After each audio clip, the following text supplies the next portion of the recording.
in the Bahamas, we have 28 airports, and there's just no way that the budget of a country as small as the Bahamas can upgrade or transform these airports to accommodate what is happening in tourism.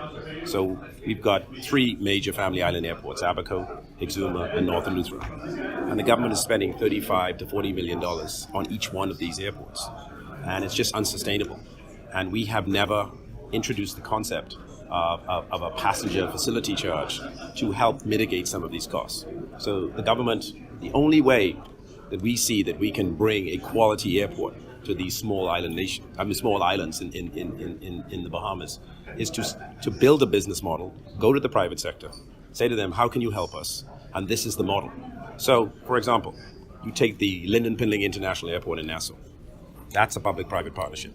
So the government went out and borrowed roughly $500 million to build that airport.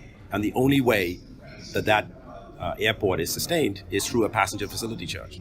That does not cost the Bahamas government $1.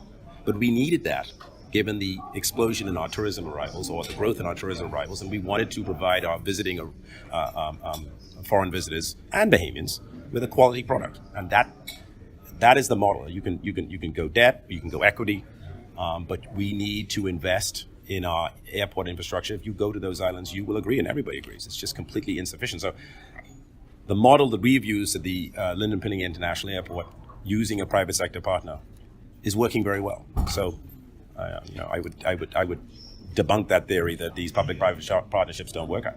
They're certainly working very well for us. We have a quality product. It's not costing the Treasury a dollar.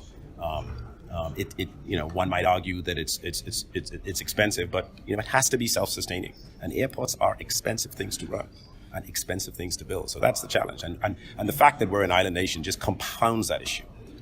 So how soon can we see these PPPs rolling out for the family islands?